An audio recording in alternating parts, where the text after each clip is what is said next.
প্রিয় দর্শক, আসসালামু আলাইকুম। কথা বলতে এসেছি বর্তমান উপদেষ্টা সমন্বয়করা যেভাবে হেলিকপ্টার নিয়ে ঘুরছে, যেভাবে তারা রোলেক্স ঘড়ি নিয়ে ঘুরে বেড়াচ্ছে, আইফোন নিয়ে ঘুরে বেড়াচ্ছে এবং দামি দামি গাড়িতে করে ঘুরছে, সেটা নিয়ে নিন্দুকেরা এবং বিভিন্ন নটিজেনেরা সমালোচনা করছেন। কেন আপনারা সমালোচনা করছেন ভাই? তারা এ দেশটাকে স্বাধীন করেছে, তারা তো এসব করতেই পারে। ইতিহাস ঘেঁটে দেখুন তো একবার। 1204 সালে ইখতিয়ার উদ্দিন বখতিয়ার খলজি প্রথম নদিয়া দখল করেছিলেন।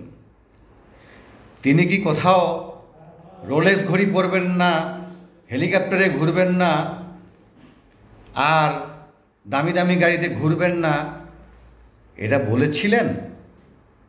তেমনি আমাদের সমন্বয়করা কি বলেছিলেন যে এটা আমরা করব না, ওটা করব না, সেটা করব না? তাহলে কেন আপনারা এসব বলে বেড়াচ্ছেন?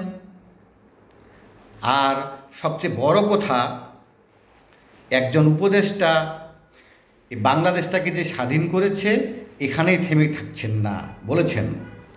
উনি বলেছেন ক্যালকাটা, ত্রিপুরা, লখনৌ, আসাম বৃহৎ একটি বাংলাদেশ আমাদেরকে উপহার দিবেন। তাহলে বলুন তো, এত বড় একটা দেশ আমাদেরকে সমন্বয়করা উপহার দেবে, তাহলে কেন আমরা তাদেরকে এই যে বিভিন্ন কটাক্ষ করব? এটা মোটেও ঠিক নয়।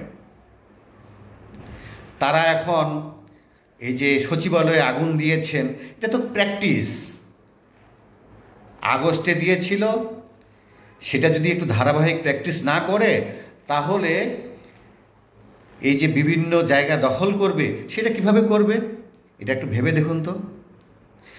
আপনারা সবাই তাদেরকে হাততালি দেবেন, সাব্বাস জানাবেন, তাহলেই না তারা আমাদেরকে নতুন নতুন জায়গা দখল করে উপহার দেবে।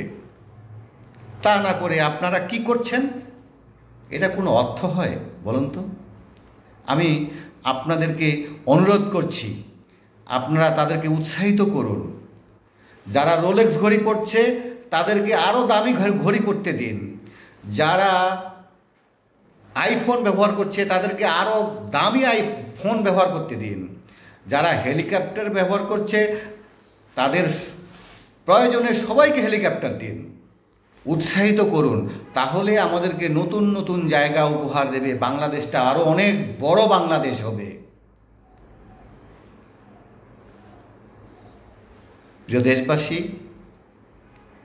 আমার চ্যানেলটিকে সাবস্ক্রাইব করুন। আসসালামু আলাইকুম।